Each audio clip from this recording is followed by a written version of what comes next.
Like I would dub us Gen X, the joy generation. Just like there's the story of How I Met Your Mother, we had a story for How I Met This Song. And you'd be like, bring me back Hanson's Umba. And that's how I met Nirvana. And if I'm able to walk today, it's only because of those 500 days of powering through physical therapy. When I got to this horrifying feeling of I'm not going to make it, I got there after stacking up these little shots of joy all day. Welcome to the Bandying Show, Episode 2, Little Shots of Joy and Being Gen X. We made it to Episode 2, so I guess this is a thing now. And you can see that I'm much more comfortable with that format because the sleeves have come off and I look much closer to my residual self-image. This episode is about the little shots of joy I started experiencing and then chasing a couple of months into advanced physical therapy after years of not feeling that, how it helped me power through what I needed to do and not sink. And also it's a pretty good example of how being joyful, how being happy and content with what you have, and even using a positive spin machine can help you survive, if not save you. It also struck me how reminiscent it was of my generation, Gen X, and the things we hold dear and how we were raised, because we were raised both by our parents and by our peers, encouraged and influenced by them, inspired by kids a couple of years older than us in school, or maybe somebody cool in your neighborhood or orbit, the original influencers. And I definitely felt that I'm really good at this happiness and joy thing. So I was like, is it just me? Am I the bestest and most awesomest at joy? Or is it my generation, the MTV generation? I noticed that music was a big part of it, and people will love music until this ship called Earth goes down, and we'll probably be playing music while it goes down, like on the Titanic. But the MTV generation definitely has a unique relationship with music and also with joy. Like I would dub us Gen X, the joy generation, because I think that we were the baby bear generation of joy. Things were not too abundant, not too deprived, just right.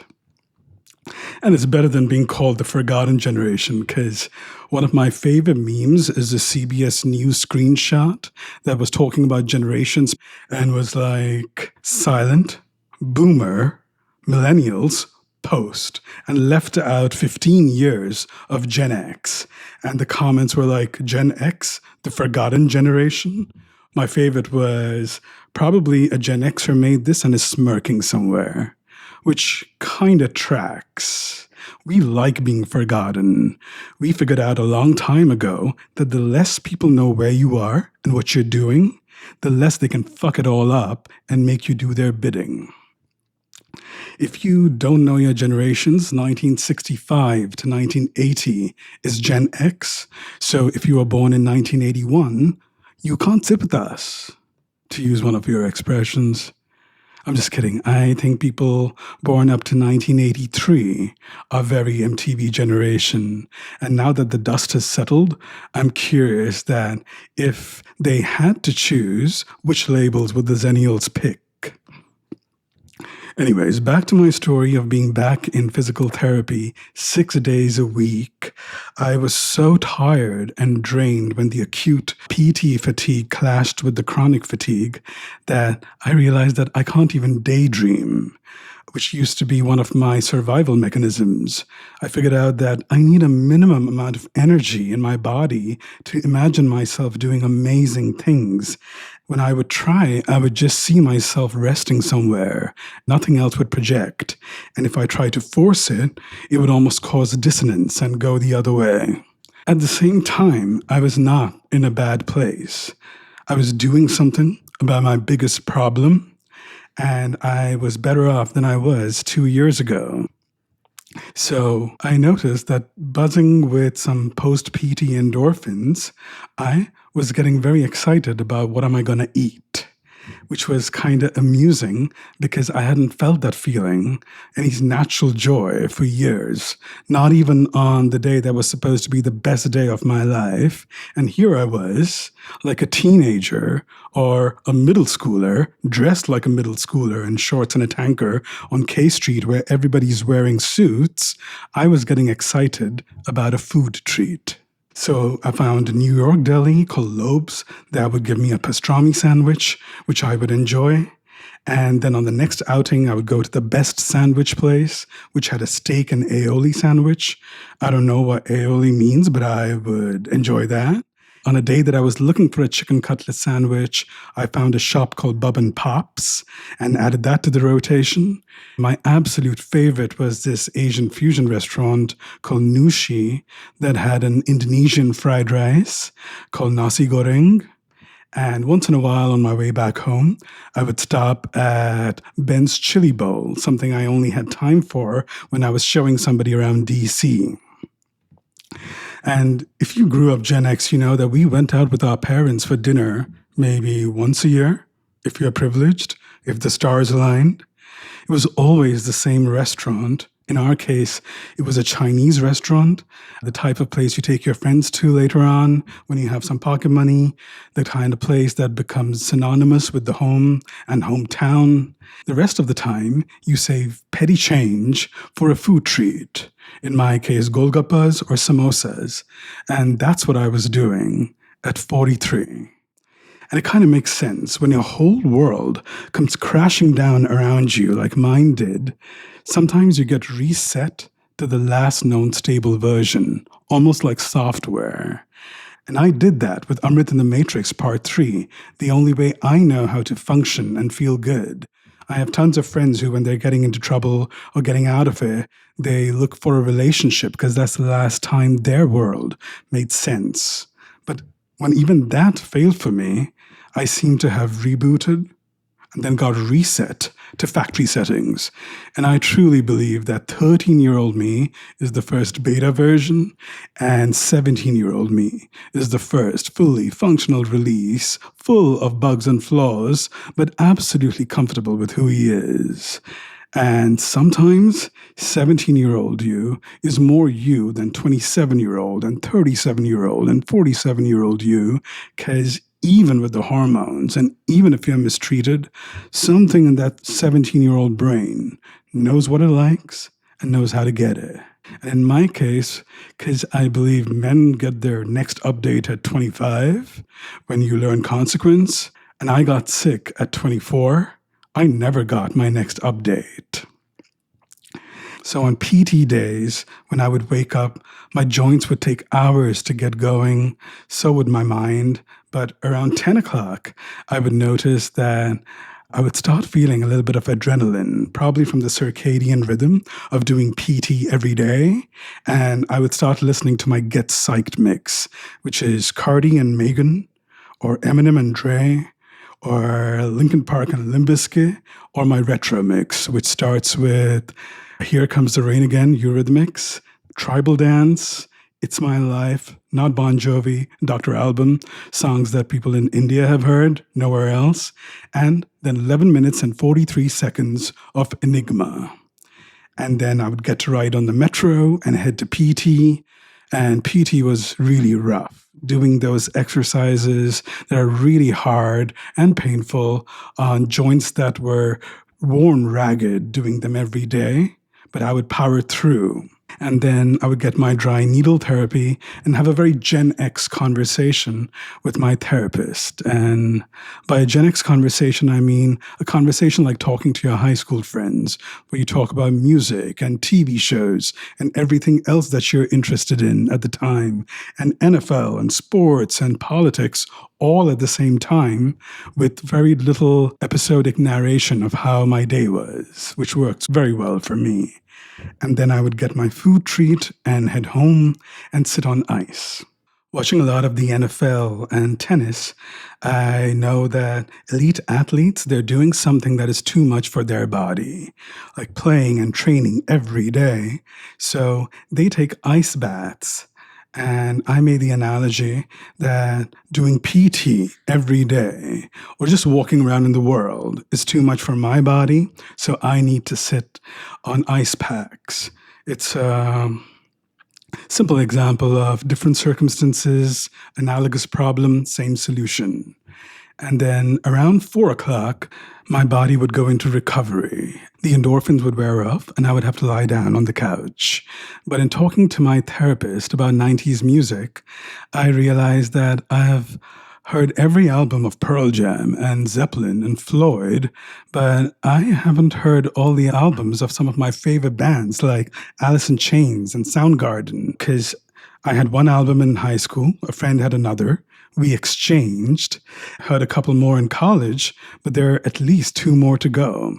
So I would pick an album and listen to it start to finish and add the appropriate songs to the appropriate playlists, which is a science and an art.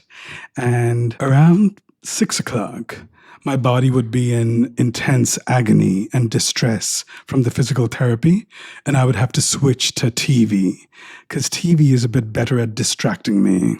And I shared in the previous episode that for a long time, all I could do was watch reruns. And before that, I was too busy to watch Netflix. So I got Netflix for the first time. I saved Breaking Bad for the end of times because it's supposed to be a very me show, and started with Narcos and Black Mirror. And they were excellent, but they were kind of heavy. And since I was in so much discomfort, I needed something lighter. So I found Sex Education and Stranger Things that were just perfect. They were high quality, easy to watch, and I would look forward to one episode a day, alternating shows.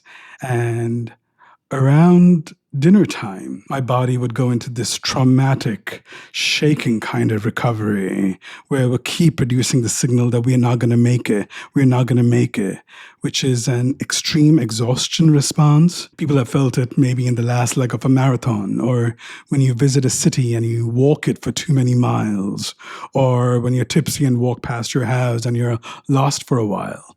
It's just your body telling you to stop doing whatever you're doing. But I can't stop what I'm doing. I was lying on a couch trying to survive to the next day. But when I got to this horrifying feeling of I'm not going to make it, I got there after stacking up these little shots of joy all day, almost convincing myself that I had a good day. I did not. But I did convince myself that I was successful. My biggest problem, my biggest stress, anxiety, was that I'm going to lose the use of my legs very soon. And I was doing something about it. 6 hours a day, warm up to cool down, 5 to 6 days a week, like it was my job. At maximum effort, it was not possible for me to do anything more. I sought professional help and was being observed, so there's no chance I'm doing everything wrong and wasting my time. So I convinced myself I did a really good job. And at the same time, I got some exercise. I had a fun conversation as good as anybody else has had. I got my food treat. I listened to an album like a teenager on a Saturday morning. And I got to watch some TV, which I wasn't able to do a couple of years ago. And I know my friends with kids fantasize about doing if they got a break. And then when that feeling of I'm not going to make it started, I had room to fall. Because consider this alternate narrative. When I wake up, everybody else is going to work, and my mind and body haven't even woken up yet. And when they do, I have to go to physical therapy for the 10th year in a row, doing those same strenuous exercises, which really hurts because my joints are tired and broken down from doing them every day. And even the senior citizens have graduated in 3 months, but at the 9-month mark, I'm still left behind, like Angelina Jolie in Girl Interrupted, or Jack Nicholson in Cuckoo's Nest. The person who looks the most normal is completely broken inside, and I never get to graduate. And then I get needles stuck in me, which also kind of hurts. And then I'm looking forward to a food treat. on K Street, where everybody else is going about their amazing jobs and starting to think about their evening plans, and I have to worry about, will I get stuck in a chair at lunch because my legs are already trembling from PT and cramping up? What if I get stuck there or in the metro and need assistance? And then when I get home, I have to sit on ice, which is kind of uncomfortable. And then I'm lying on the couch at 4 o'clock where my body has failed me, worse than a 70-year-old's body, where my quality of life is lower than my 70-year-old parents who can pretty much do anything that they want to. And then all I'm good for is watching TV. And even then, I'm struggling to get out of the couch and need support. I can barely stand. I can't sit properly. I can't walk properly. Every movement feels like I might throw my back out, which I've done over and over again. If you think about it, no lies detected. In fact, narrative 2 is a bit closer to the truth, but I chose to hold on for dear life to the first. Because if I thought all day that my day is miserable, how would I ward off all the intrusive and negative thoughts that bubble into your mind every hour of every day? And if I thought my life is miserable and not worth it, then when that shaking feeling of I'm not going to make it starts, what would I do then? And what would happen to me? Because of my joyful narrative, all I had to do is convince myself that I need to ride out the next 3 to 4 hours and survive and just make it alive to tomorrow. And that was hard enough. And I did it watching Below Deck. The beach is my favorite place, and I can't go there right now. So I watch the yachties. They love the ocean, they love summer flings and friendships, and they're usually running away from something. So perfect. And if I'm able to walk today, it's only because of those 500 days of powering through physical therapy with a smile on my face and never complaining to anyone, embracing my joyful day. Because any heroic or grand narrative flew out the window a long time ago. 5 years is a long time to be out of commission. 1 year happens. 2 years I can be like, yeah, I was broken this 1 year and the next year I put in a lot of effort and here I am. But I was able to enter advanced physical therapy in my 3rd year of crashing and could feel inside my body that any improvement is a year or 2 away. All I had was my process and my love for it. And if I felt my life was miserable and not worth it those 500 days, what would happen to me the second 500 days when the virus attacked me? I was in the ER all the time, and I can't read properly, I can't hear properly, I'm dizzy, I have the chills, and my arms don't work anymore. What would I do then? You don't want to go there. I don't want to go there. The same as I had room to fall at the end of the day, I had room to fall in my life. And I did fall, but I didn't sink. And I kept doing the same things I was doing hour by hour that I did the previous year, no longer out of joy or happiness, more in a frenzied, chaotic way, but I did them.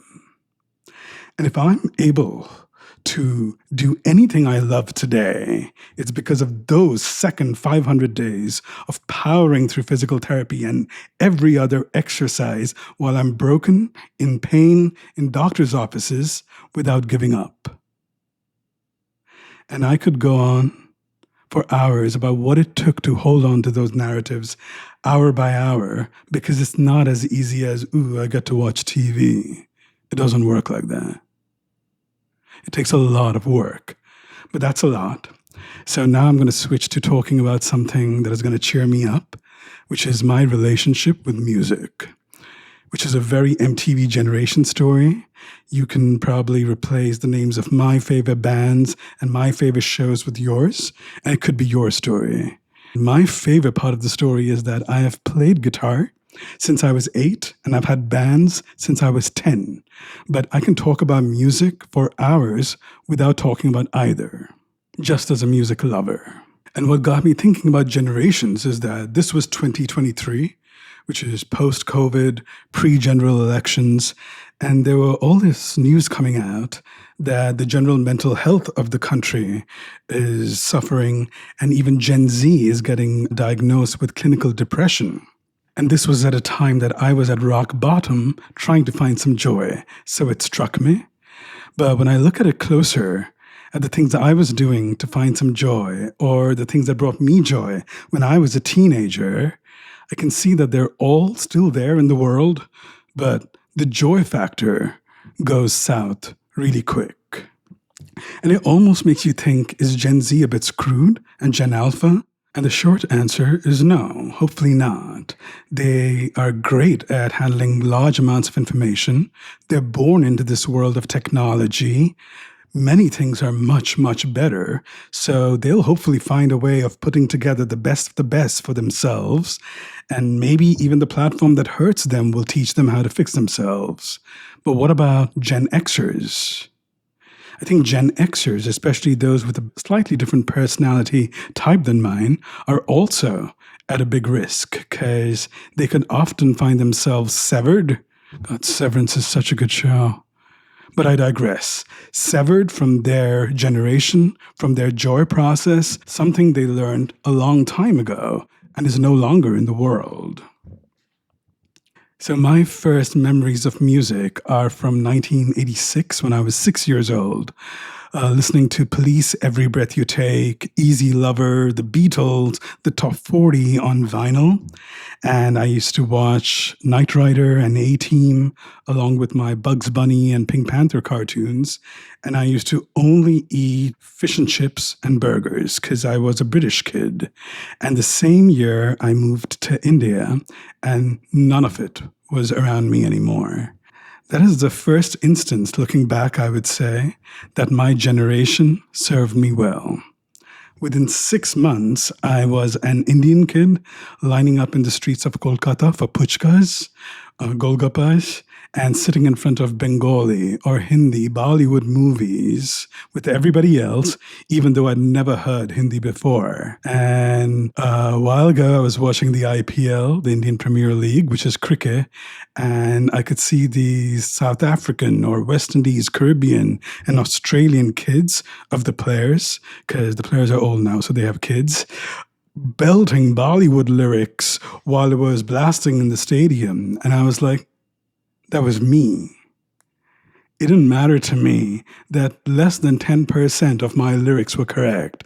Just like them, nothing was going to stop me from singing along. And years later, when we would sneak off to the movie theater to watch Bollywood movies, and people would get so excited when the hits would come on, and we would have dosas on the street, I realized I would have none of that if I were a Gen Z kid with access to my music and my TV shows.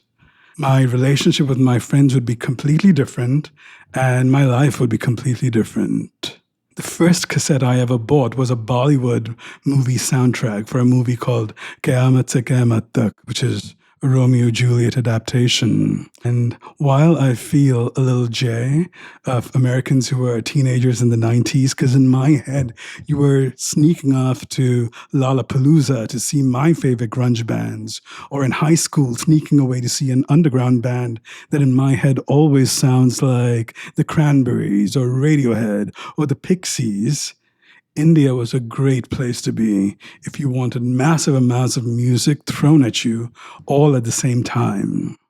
In 93, when I was 13 and you become a bit more individualistic about your likes, bootleg English cassettes started appearing in our bootleg market that sold Ray-Bans, Roy Bands, Jovan Musk, and bootleg English cassettes. And the first cassette I bought was 93 Grammy nominees.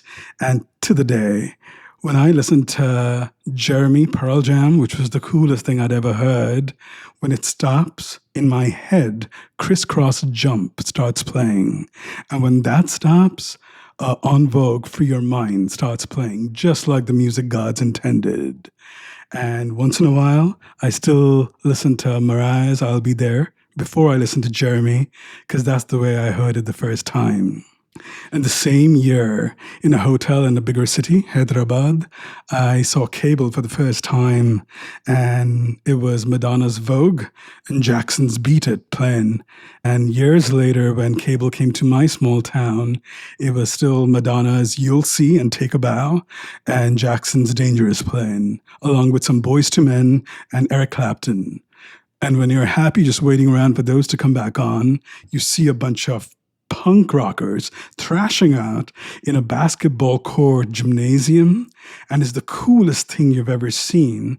And that's how I met Nirvana, or the way I used to pronounce it back then, Nirvana. And a couple of hours later, the same guys are sitting around playing an acoustic song. For the longest time, I didn't know that Man Who Sold the World is a cover. When you're just happy waiting for these songs to come back on, you see Slash playing guitar in front of a church, which is the coolest video I'd ever seen. And then your forever crush is cutting class with her friend in a crazy music video that you just have to tell your friends about, which was one of my favorite things to do, where some of them swear they'll look out for it, and one of them tells you there's an even more amazing video with her in it involving a motorbike and a VR world, and their elder sibling tells you that you two are losers for only knowing these songs because Aerosmith's best song is Dream On and You're Not Worthy. Which brings me to my favorite part. Just like there's the story of How I Met Your Mother, we had a story for How I Met This Song, and it's a good story, and it has people involved.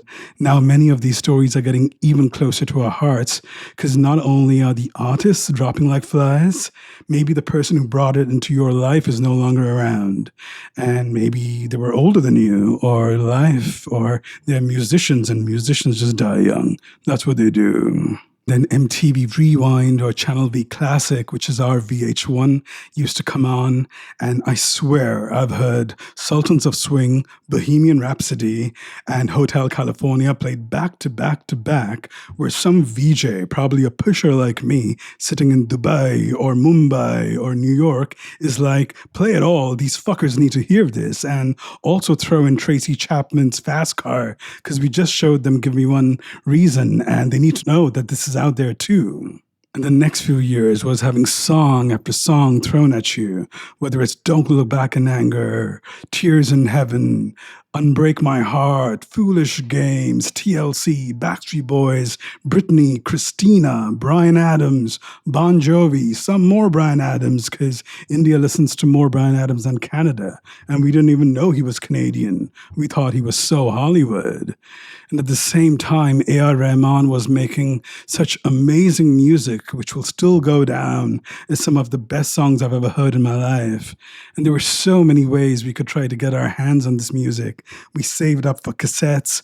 We bought cassettes for each other's birthdays.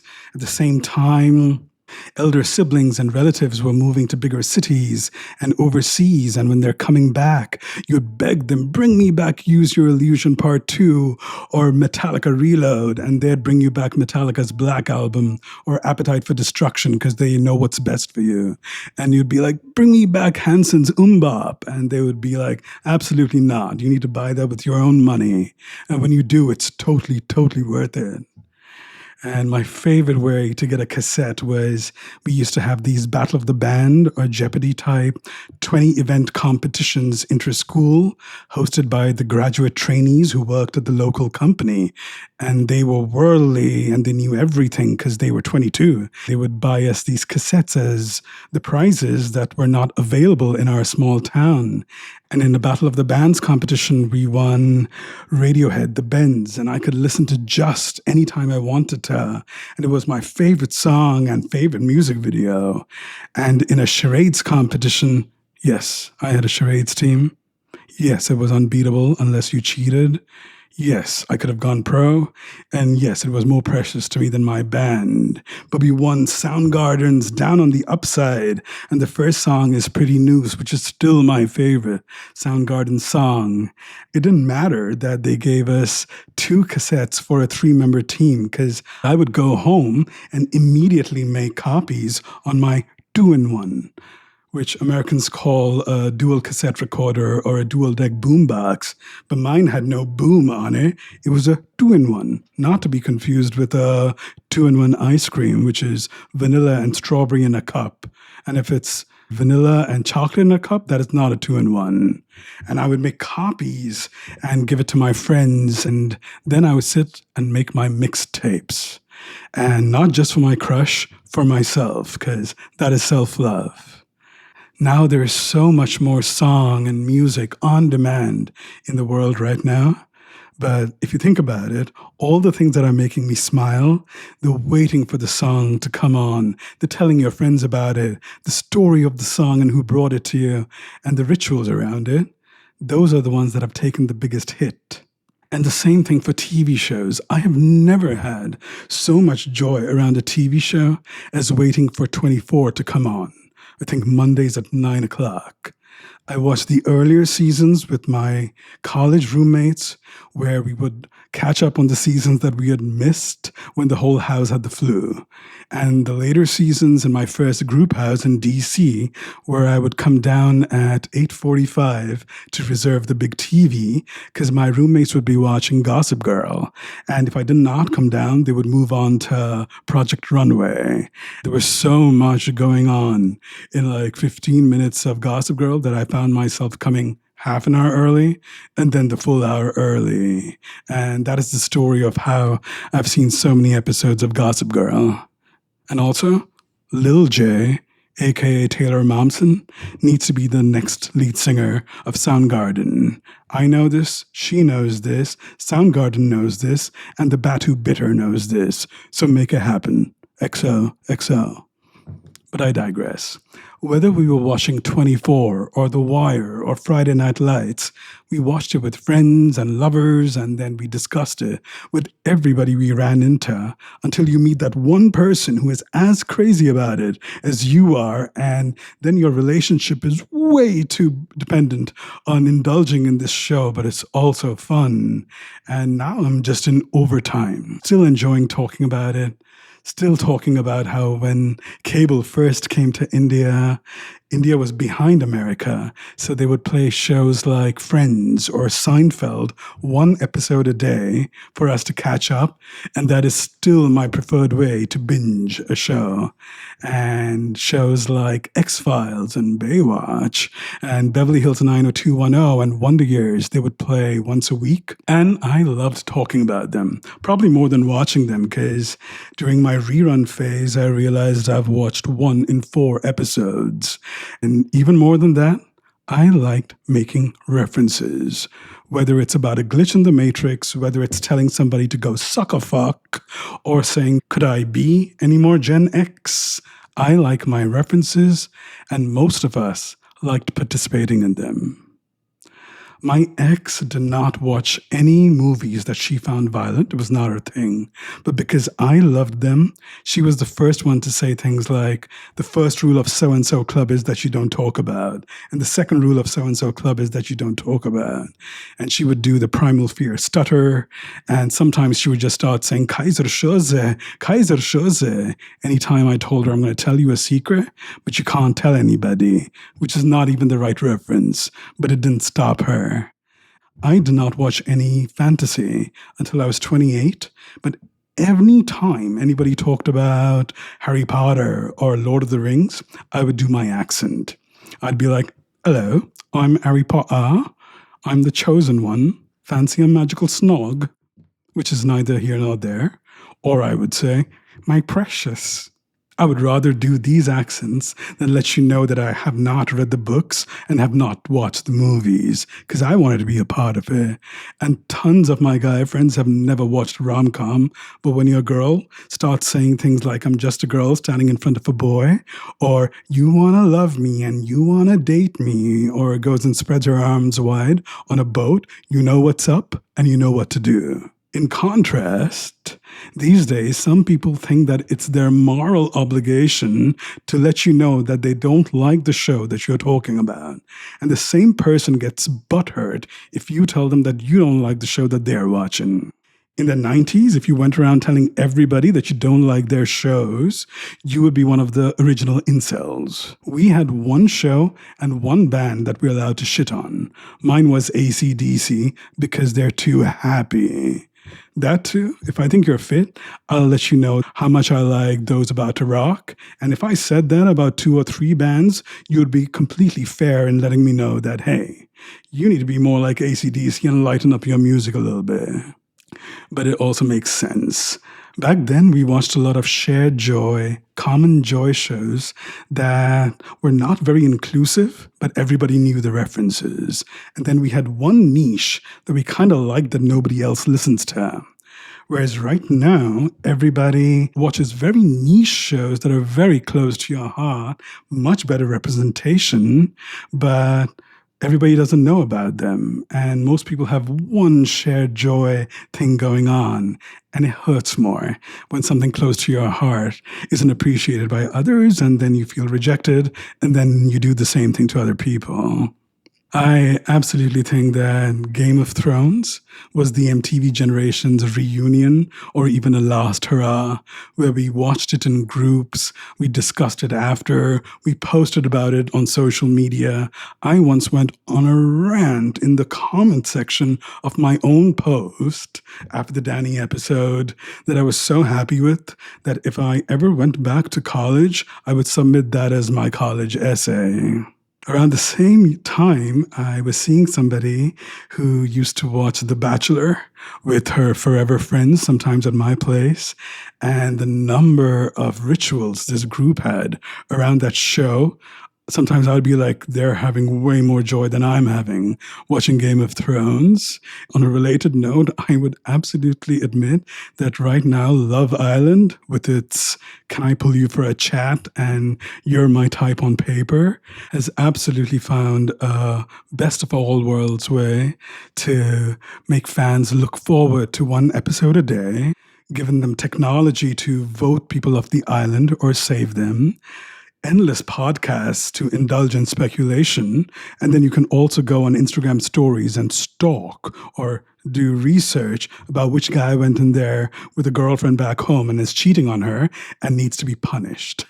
Sometimes when I open TikTok, I'm like, oh, this is where all the joy is gone.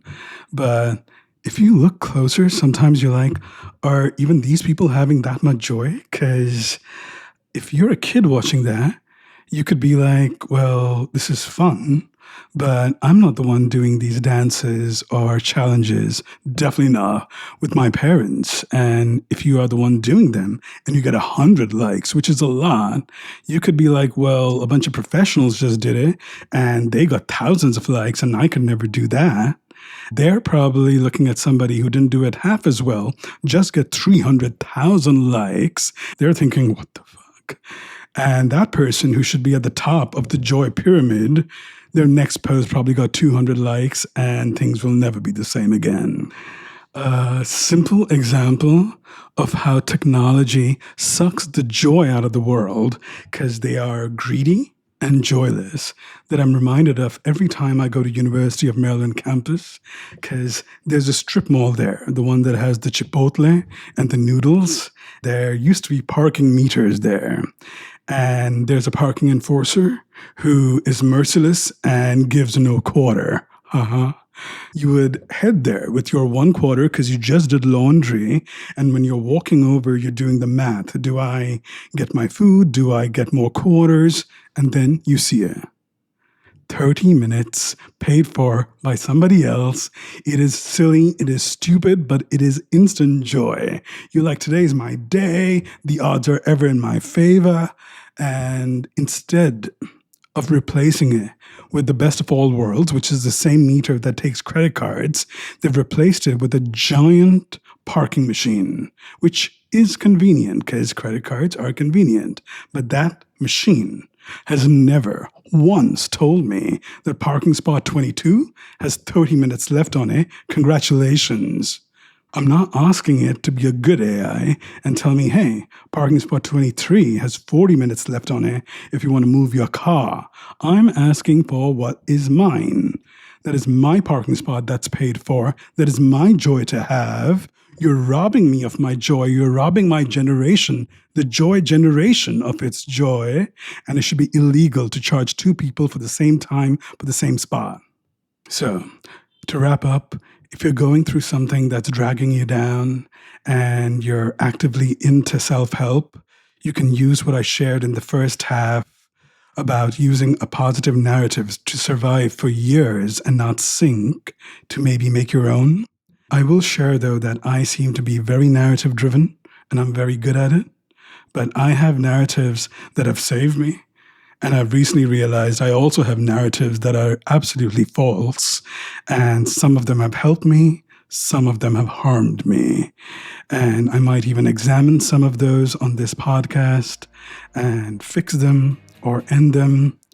But in the least, more Love Island, more AC/DC, and less giant parking machine. So have fun, have joy, and if bandying is still right for you, I will see you in the next episode.